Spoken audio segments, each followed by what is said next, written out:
Good morning dear students. तो आगे बढ़ते हैं।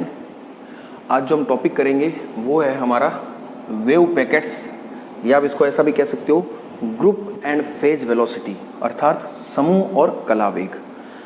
तो ये टॉपिक क्या है, बहुत ही इंटरेस्टिंग टॉपिक है और हम क्वांटम मैकेनिक्स के इवोल्यूशन में एक चरणबद्ध तरीके से आगे बढ़ रहे थे, जिसके अंतर्गत हमने मैक्स प्लांक के क्वांटम सिद्धांत से शुरू किया और photo electric effect, Compton effect और इससे प्रीवियस लेक्चर में हमने डी ब्रोए हाइपोथेसिस देखी।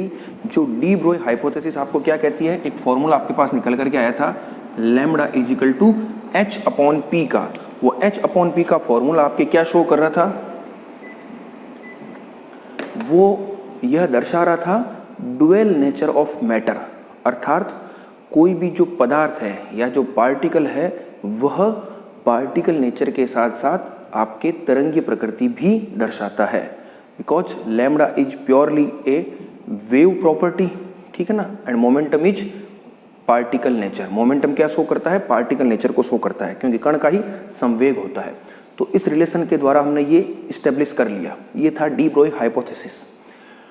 अब इस टॉपिक को हम पढ़े हैं, वेव पैकेट्स क्या है, ग्रुप फेज वेलोसिटी क्या है। हालांकि ये टॉपिक आपने फर्स्ट ईयर में जो आपका वेव्स एंड ऑसिलेशन वाली जो बुक थी उसमें आपने ये पढ़ा है, लेकिन वहाँ पर आपने क्वांटम एस्पेक्ट का यूज़ नहीं किया था, ठीक है ना। किस प्रकार से आप क्वांटम मैकेनिक्स में इस वेव और फेज वेलोसिटी को समझा सकते हो, वो आप लोगों ने नहीं समझा था। हालांकि वो पूरा एक्सप्रेशन आपने जरूर फाइंड किए थे, वीपी वीजी सबके, तो एक्सप्रेशन तो वही आना है, लेकिन जो फिजिक्स इन्वॉल्व है according to the quantum mechanics, ठीक है ना, वो आपको आज पता चलेगी। तो आप इस टॉपिक को बड़े ध्यान से, इत्मीनान से सुनिएगा और समझिएगा।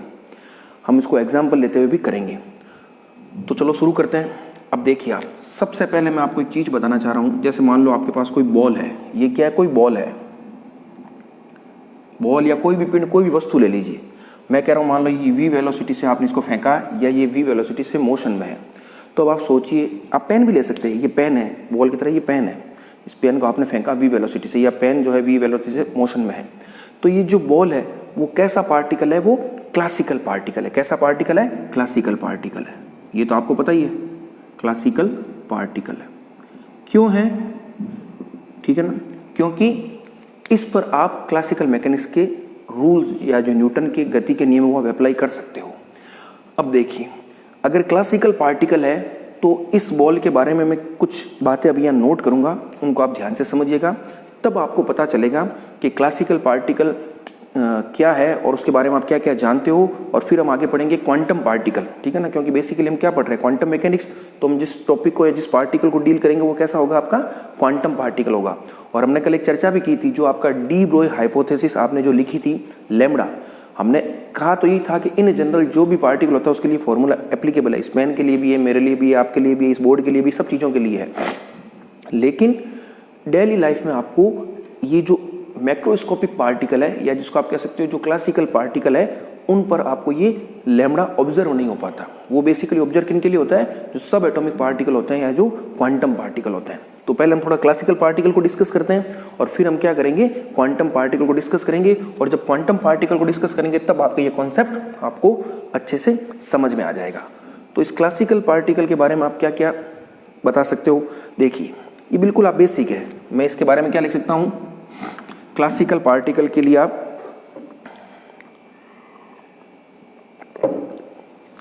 इसका जो व्यवहार है, व्यवहार का मतलब क्या हो गया, ये किस प्रकार से गति करेगा, इसकी क्या स्थिति होगी, उन सारी बातों के बारे में आप किसके आधार पर बता सकते हो, जो क्लासिकल फिजिक्स या जो क्लासिकल मैकेनिक्स के लॉ हैं, जिसको हम क्या कहते हैं न्यूटोनियन लॉ, उनके आधार पर बता सकते हो। तो मैं इस क्लासिकल पार्टिकल के लिए क्या लिख सकता हूँ, it's behaviour is totally governed by the laws of classical mechanics और न्यूटोनियन मैकेनिक्स, दोनों एक ही बात है, ठीक है ना। तो ये तो आप बिल्कुल जानते हो कि कोई भी अगर क्लासिकल पार्टिकल है तो उसका जो व्यवहार है वो पूर्णतया क्लासिकल या चिरसम्मत यांत्रिकी के नियमों द्वारा संचालित होता है। तो आप लिख लीजिएगा इस चीज को, ठीक है ना। दूसरा आप क्या कह सकते हो, अब जैसे मान लो मैंने कह दिया कि आपको ये पता है ये पार्टिकल किसी क्षण यहाँ पर है। अब मैं आपसे पूछूं कि क्या आप किसी अन्य क्षण पर इसकी स्थिति, इसके वेग या इसके जो भी जानकारी आपसे पूछी जाए उसके बारे में क्या बता सकते हो? तो बिल्कुल आप बता सकते हो। कैसे? By applying the Newton's law of motion. ठीक है, तो एक आप क्या कह सकते हो, you can exactly spots the particle. Exactly spots the particle का मतलब क्या हो गया, आप बिल्कुल बता सकते हो कि ये पार्टिकल कहाँ होगा। ठीक है ना, इस चीज़ को आप समझिए। जैसे मैंने कह दिया एक क्लासरूम है, उसमें कुछ बच्चे बैठे हैं, जैसे कोई ए बी सी डी इस तरह से बच्चों का नोमेनक्लेचर है। तो ए बच्चा किसी पोजीशन पर बैठा है, बी किसी पोजीशन पर बैठा है, सी किसी पोजीशन पर बैठा है। तो आपसे जब पूछा जाए तो आप बिल्कुल उनको देख करके बता सकते हो कि वो कौन सा बच्चा किस सीट पर बैठा है। तो कहने का मतलब क्या, और चूंकि वो जो स्टूडेंट्स है वो कैसे है, क्लासिकल पार्टिकल है, तो you can exactly spots the particle और द क्लासिकल पार्टिकल। फिर आपसे ये भी पूछ लिया जाए कि क्या आप उसके फ्यूचर के बारे में, जैसे इस बॉल के फ्यूचर के बारे में, बॉल का फ्यूचर क्या है, बॉल का फ्यूचर मतलब कि किसी क्षण पर मान लो बॉल का वेग v है, इसकी स्थिति कुछ r है, इसका कुछ त्वरण होगा। तो मैंने कह दिया किसी अन्य क्षण पर क्या आप उस बॉल के बारे में संपूर्ण जानकारी प्रदान कर सकते हो। संपूर्ण जानकारी का मतलब क्या हो जाएगा कि उस क्षण पर कण का वेग क्या होगा, उस क्षण पर कण का त्वरण क्या होगा, उस क्षण पर कण का संवेग क्या होगा, वही होता है। ठीक है ना, जैसे आपके बारे में कोई जानकारी पूछे तो आपके बारे में जानकारी का क्या मतलब हो गया, नाम, father's name, date of birth वगैरह, आप कहाँ रहते हो, एड्रेस। उसी प्रकार से फिजिक्स में अगर किसी पार्टिकल की जानकारी आपको चाहिए, बात कर रहा हूँ मैं क्लासिकल पार्टिकल की, याद रखिए। तो क्लासिकल पार्टिकल की जो जन्म कुंडली होती है वो क्या होती है, बेसिकली शुरू होती है आर से, और आर से फिर आप वी पर पहुँचते हो, वी से ए पर पहुँचते हो, ए से पी पर पहुँचते हो, एफ पर पहुँचते हो, किसी भी जगह पर पहुँच सकते हो। तो ये क्या है, पूरी इस क्लासिकल पार्टिकल की जन्म कुंडली। उसी प्रकार से अब आगे हम क्वांटम मैकेनिक्स में जाएंगे, जब क्वांटम पार्टिकल पढ़ेंगे तो वहाँ भी आप उसकी जन्म कुंडली या उसके फ्यूचर के बारे में बताने का प्रयास करोगे। तो वहाँ पर ये चीज़ें काम में नहीं आएगी, वहाँ पर कुछ अलग चीज़ काम आएगी, वो जब आएगी तब मैं आपको बताऊंगा, आप याद रखिएगा। वहाँ पर मैं एग्जाम्पल दूंगा आपको। तो मैंने क्या कहा, क्या आप इस बॉल के या इस क्लासिकल पार्टिकल के फ्यूचर के बारे में कोई प्रेडिक्शन कर सकते हो? तो बिल्कुल कर सकते हो, by applying the laws of classical mechanics. ठीक है ना, आप आराम से V, A, P, F कुछ भी बता सकते हो। तो मैं क्या कह सकता हूँ, और 100% श्योर हूँ मैं उस चीज़ के बारे में। अगर मैंने कह दिया कि 5 सेकंड 10 सेकंड बाद पार्टिकल वहाँ होगा तो निश्चित रूप से वहीं होगा। 100% sure about the future location of the particle. तो ये भी चीज़ आपको पता चल गई। ठीक है ना, तो ये 2-3 बातें पता चल गई। अब एक बात और समझिए, जैसे मान लो ये पेन है या ये बॉल है, ये किसी वेलोसिटी से चल रहा है, तो ये पेन कुछ न कुछ घटकों से मिलकर के बना है, इसके कॉन्स्टिट्यूएंट्स तो कुछ है ही है, बॉल भी है इसके कॉन्स्टिट्यूएंट्स तो कुछ है ही है। तो क्लासिकली क्या होता है कि जब ये पेन या ये बॉल मोशन में होगी तो जिन घटकों से मिलकर के ये बने हैं वह घटक भी उसी वेलोसिटी से उसके साथ मोशन में रहेंगे। समझ रहे इस चीज़ को आप? जैसे मान लो कोई बस चल रही है, उस बस में ड्राइवर भी है, यात्री भी है, सामान भी है, कुछ खूब सारी चीज़ें हैं। तो जिस वेलोसिटी से बस ट्रेवल कर रही है या मोशन में है, उसी वेलोसिटी से उस बस में स्थित हर एक वस्तु, ठीक है ना, वह भी उसी वेग से चलेगी। तो ये क्लासिकल फिजिक्स का बेसिक प्रॉपर्टी है कि जिन घटकों से, ठीक है ना, जिन कॉन्स्टिट्यूएंट्स से कोई पार्टिकल या बॉडी बनी है तो वो कॉन्स्टिट्यूएंट्स भी उसी वेलोसिटी से मोशन में रहते हैं जिससे कि वह बॉडी मोशन में रहती है। तो इसका आप एक लाइन ये भी लिख सकते हो, all parts of a body या पार्टिकल या सिस्टम, कुछ भी कर दो, are moving with same velocity. ठीक है, तो ये 3-4 बातें थी जो मैंने आपको क्लासिकल पार्टिकल के संदर्भ में बताई। क्या क्या बातें थी? एक तो क्लासिकल पार्टिकल होता है तो उसके बिहेवियर को आप गवर्न होता है वो पूरी तरह से क्लासिकल फिजिक्स के लॉज के द्वारा या न्यूटोनियन मैकेनिक्स के द्वारा। दूसरा, आप उसकी पोजीशन को क्या कर सकते हो, एग्जैक्टली स्पॉट्स द पार्टिकल या उसकी पोजीशन बता सकते हो। तीसरा क्या कह सकते हो, 100% sure about the future location of the particle. चौथा आप क्या कह सकते हो, all parts of a body are moving with same velocity. तो ये बातें हमने किसके लिए की है, क्लासिकल पार्टिकल के लिए की है। अब ये इसलिए बतानी जरूरी थी क्योंकि जब हम क्वांटम पार्टिकल को पढ़ेंगे तब ये सारी चीज़ें क्या होगी, वॉयलेट होगी आपकी, ये एक भी चीज़ का पालन नहीं होगा तब आपको आसानी से पता चलेगा कि क्या क्वांटम पार्टिकल होता है, और फिर आपका जो ये वेव पैकेट है, फेज वेलोसिटी, ग्रुप वेलोसिटी क्या है, ये आपको अच्छे से पता चलेगा। हालांकि इस टॉपिक को 10 मिनट में खत्म किया जा सकता है, परिभाषा लिखी, फॉर्मूले लिखा और काम खत्म, लेकिन फिर वही बात है, फिर फिजिक्स पढ़ने का कोई सेंस नहीं है, वो तो सिंपल डेरिवेशन हो जाएगा, ठीक है ना, वो तो हम करेंगे ही करेंगे, लेकिन चीज़ों को समझना बहुत जरूरी है। तो मेरे हिसाब से आपको ये चीज़ समझ में आ गई होगी। अब हम आगे बढ़ते हैं, अब हम चलते हैं क्वांटम पार्टिकल की तरफ। तो आपको ये पता है कि जो क्वांटम पार्टिकल होता है वो according to D Broglie hypothesis वो क्या होता है, एक प्रकार से उसकी वेव कैरेक्टर भी होती है, उसकी क्या होती है, वेव कैरेक्टर भी होती है। तो क्वांटम मैकेनिक्स में जब आप पार्टिकल की बात करते हो तो उस पार्टिकल को आप ग्रुप ऑफ वेव्स के द्वारा रिप्रेजेंट करते हो। मैंने क्या बोला, एक मिनट, मैं एक सेंटेंस लिख रहा हूं, उसको आप ध्यान से सुनिएगा। ए quantum particle is represented by a group of waves. पहले तो मैंने एक सिंपल लाइन लिखी है कि जो क्वांटम पार्टिकल होता है वो ग्रुप ऑफ वेव्स के द्वारा प्रदर्शित किया जाता है, क्योंकि कोई भी पार्टिकल होगा या कोई भी बॉडी होगी वो क्या होगा, जिन घटकों से मिलकर के बनी होगी उस हर घटक के साथ क्या होगी, एक वेव एसोसिएट होगी, और उन वेव एसोसिएट होगी वो खूब सारी वेव्स मिलकर क्या बनाएगी, ग्रुप बनाएगी, ठीक है ना। और उस ग्रुप के द्वारा ही क्या होगा, उस ग्रुप के माध्यम से आप क्या कर सकते हो, किसी क्वांटम पार्टिकल को रिप्रेजेंट कर सकते हो।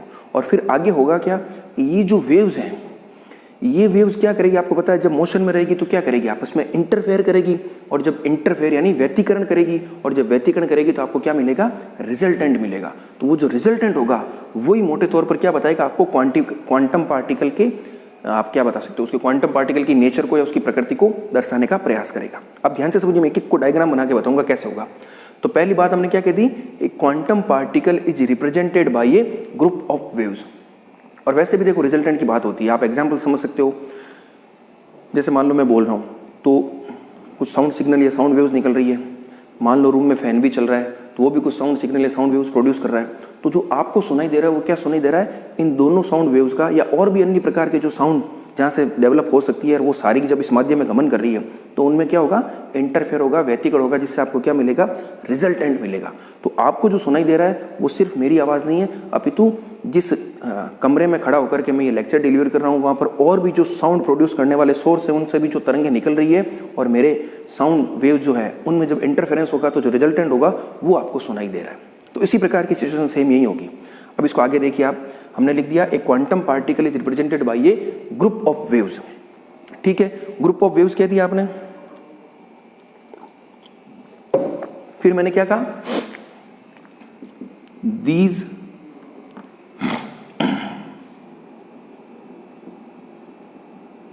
Group of waves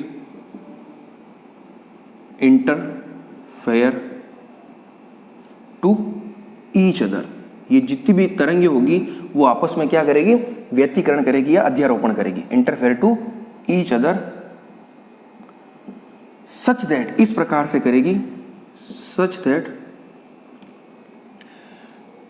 they produce. आप इस चीज को आप ध्यान से समझिए मैं क्या कह रहा हूं, पहले एक लाइन को हम समझते फिर मैं लिखूंगा। ये कह रहा है a quantum particle is represented by a group of waves, these group of waves interfere to each other such that, आगे सुनना आप ध्यान से, कि एक ऐसा स्थान होगा जहां पर वो संपोषी व्यतिकरण करेगी और उस स्थान के बाहर वो क्या करेगी, विनाशी व्यतिकरण प्रदर्शित करेगी, ठीक है। तो आप इसमें क्या लिखोगे, सच दैट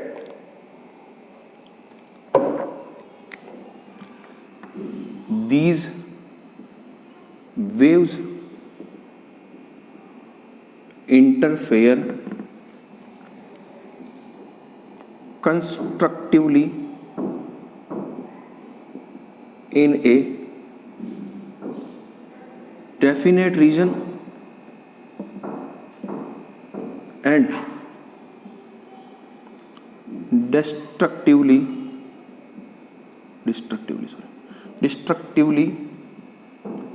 elsewhere। एल्सवेयर मतलब क्या हो जाएगा, वह रीजन जिसमें वो कंस्ट्रक्टिव इंटरफेरेंस कर रही है उसके अतिरिक्त क्षेत्र में वो क्या करेगी, विनाशी व्यतिकरण प्रदर्शित करेगी। अभी मैं बताता हूँ ये क्या, आपको घबराने की जरूरत बिल्कुल भी नहीं है। हमने क्या कहा कि एक क्वांटम पार्टिकल जो होता है उसको आप ग्रुप ऑफ वेव्स के द्वारा रिप्रेजेंट करते हो। और जब ये ग्रुप ऑफ वेव्स जो होती है किसी माध्यम में गमन करेगी तो वो क्या करेगी, आपस में अध्यारोपण करेगी या व्यतिकरण करेगी। और व्यतिकरण भी इस प्रकार से करेगी कि एक पर्टिकुलर एरिया में तो क्या मिलेगा, आपको संपोषी व्यतिकरण मिलेगा और उसके बाहर आपको क्या मिलेगा, विनाशी व्यतिकरण मिलेगा। अब देखिए इसको मैं थोड़ा डायग्राम समझाऊं। जैसे सिचुएशन क्या होगी, सिचुएशन आपकी इस प्रकार की होगी।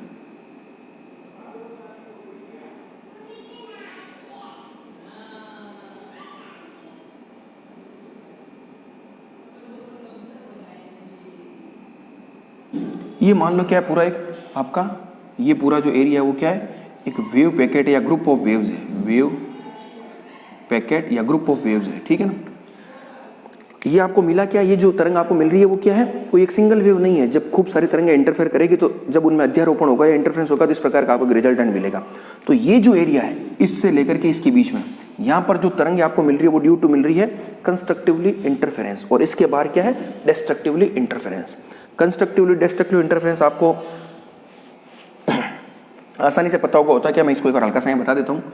जैसे मान लो कोई एक तरंग है आपकी इस तरह से और एक तरंग क्या है वो भी इस तरह से, तो जब इनमें आपस में अध्यारोपण होगा, जब ये जुड़ेगी तो ये तरंग और ये तरंग क्या करेगी, दूसरे को सपोर्ट करेगी। तो आपको जो रिजल्टेंट मिलेगा वो कैसा मिलेगा, रिजल्टेंट मिल जाएगा इस प्रकार का, ठीक है ना, वो बढ़ जाएगा। तो उसको आप कहते हो कंस्ट्रक्टिव इंटरफेरेंस। और मान लो आपके पास एक सिचुएशन ऐसी है, एक तरंग आपकी इस तरह से है, एक तरंग आपकी इस तरह से है, तो इसका जो रिजल्टेंट होगा वो क्या होगा, दोनों एक दूसरे को क्या करेंगे, अपोज करेंगे। ये इसको कैंसिल आउट कर देंगे तो आपको जो रिजल्टेंट मिलेगा वो क्या मिलेगा, इस तरह से मिलेगा, विथ जीरो एम्पलीट्यूड। तो जो विनाशी व्यतिकरण होगा वो आपको क्या मिल जाएगा, एक तरह से जीरो एम्पलीट्यूड मिल जाएगा, और संपोषी व्यतिकरण में आपको रिजल्टेंट मिलेगा। तो बिल्कुल यही चीज हो रही है। तो इस पूरे एरिया में तो क्या हो रहा है, संपोषी व्यतिकरण हो रहा है, इसके बाहर क्या हो रहा है, विनाशी व्यतिकरण हो रहा है। और जब विनाशी व्यतिकरण होगा तो आपको क्या मिल जाएगा, एक तरह से जीरो एम्पलीट्यूड मिल जाएगा। अब आगे बढ़ते हैं हम। फिर मैंने क्या कहा, ये आपको वेव पैकेट समझ में आ गया कि इस एरिया में संपोषी और इसके बाद विनाशी व्यतिकरण। तो अब इसमें एक लाइन आप और लिखिए, इसको ऊपर वाले को थोड़ा साफ कर देता हूं, या चलो यही लिख देता हूं मैंने।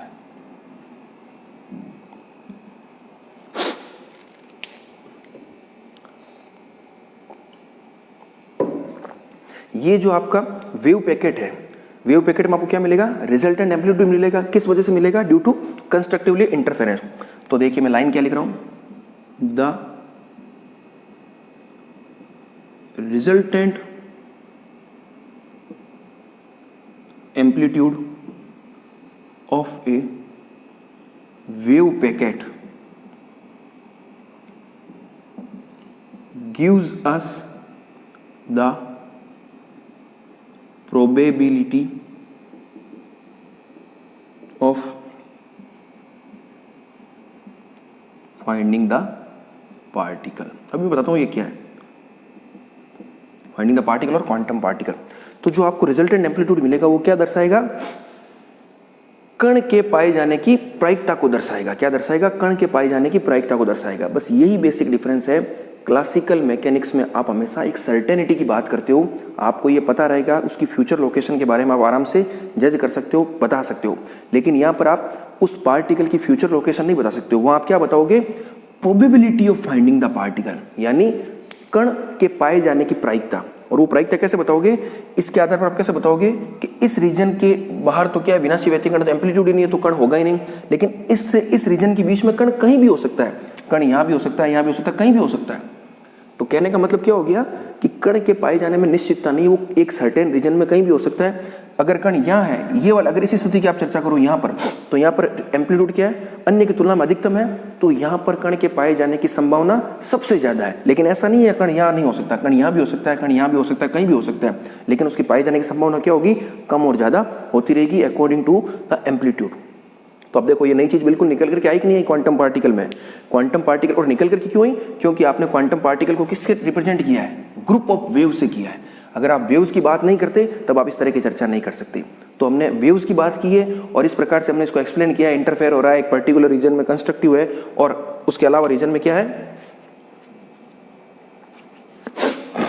डिस्ट्रक्टिव इंटरफेरेंस है, ठीक है ना। तो उसके आधार पर आपने बताया है कि एक सर्टेन रीजन में कण के पाए जाने की प्रायिकता होती है, ठीक है।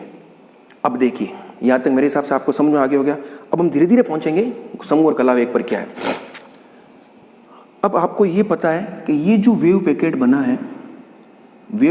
है वो अलग अलग जो तरंग हैं उनमें आपस में अध्यारोपण या व्यतिकरण हुआ उसके आधार पर बना है। इसमें आप एक चीज़ ये भी नोट कीजिएगा कि ये जो तरंगें होती है इन सभी तरंगों का, क्योंकि ये जो वेव पैकेट हमने तो केवल असंख्य तरंगें होती है, क्या होती है, असंख्य तरंगें होती है, उनमें इंटरफेरेंस होता है।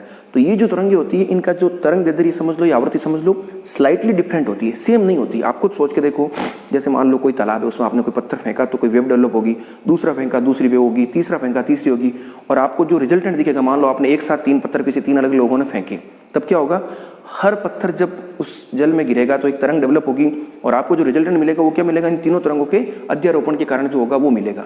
तो जो पहली तरंग है उसका तरंग दैर्ध्य या उसकी जो वेव बन रही है उसकी वेवलेंथ क्या होगी, कुछ ना कुछ तो डिफरेंट होगी, दूसरे की डिफरेंट होगी, तो एकदम सेम नहीं होगी, लेकिन क्या होगी, वो लगभग बराबर होगी, ठीक है ना। स्लाइटली, आप लगभग बराबर मत कहो, आपको स्लाइटली डिफरेंट, बहुत कम अंतर होगा। जैसे मान लो किसी एक की आवृत्ति या तरंग दैर्ध्य की आवृत्ति की बात करूँ तो मान लो किसी की 50 हट जाए कोई भी एक चीज़ की, तो अगले की क्या होगी 50.2, 50.3, 50.5, 50.6, तो वो क्या होगी, स्लाइटली डिफरेंट। तो इस प्रकार से होगी। तो ये चीज़ भी आप ध्यान रखना, आगे काम आएगी। मैंने एक शब्द बोला है, जो तरंगें अध्यारोपित हो रही है उनकी तरंग दैर्ध्य आवृत्ति क्या होती है, स्लाइटली डिफरेंट होती है, ठीक है। तो आप कहाँ तक पहुँच गए, आप ये पहुँच गए कि क्वांटम पार्टिकल को आप ग्रुप ऑफ वेव्स के द्वारा रिप्रेजेंट करते हो, और जो वेव पैकेट आपका होता है वह दर्शाता क्या है, वह दर्शाता है probability of finding the particle. अब हम वेव पैकेट, आपको पता चल गया वेव पैकेट क्या है, इसका कॉन्सेप्ट आपको पता चल गया, ठीक है ना। ये सिर्फ ये जितना भी टॉपिक मैं आपको एक्सप्लेन कर रहा हूँ वो सिर्फ समझने के लिए, इन सब की डेफिनेशन तो मैं बिल्कुल लूडो चर्चा लाइन में आपको लिख करके बताऊंगा पूरा, ठीक है ना। वहाँ हिंदी इंग्लिश की कोई इशू नहीं रहेगा, वो मैं पूरा आपको लिख दूंगा, आप बिल्कुल निश्चिंत रहिए। बस इस टॉपिक को समझना जरूरी है, क्योंकि टॉपिक जब तक आप नहीं समझोगे, जब तक आप क्लासिकल और क्वांटम मैकेनिक में डिफ्रेंशिएट नहीं कर पाओगे, तब तक वो क्या होगा, इंटरेस्ट डेवलप नहीं होगा आपका, ठीक है। अब समूह वेग कला वेग क्या होगा, रफ करने वाला किधर गया, समूह वेग कला वेग क्या, इसको आप समझिए।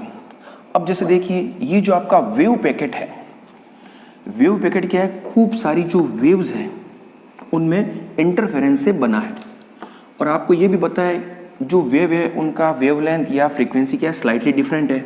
जब वेवलेंथ और फ्रीक्वेंसी स्लाइटली डिफरेंट है तो उनकी वेलोसिटी भी क्या होगी, अलग अलग होगी। तो एक तो आपके, वापस बना देता हूं मैं,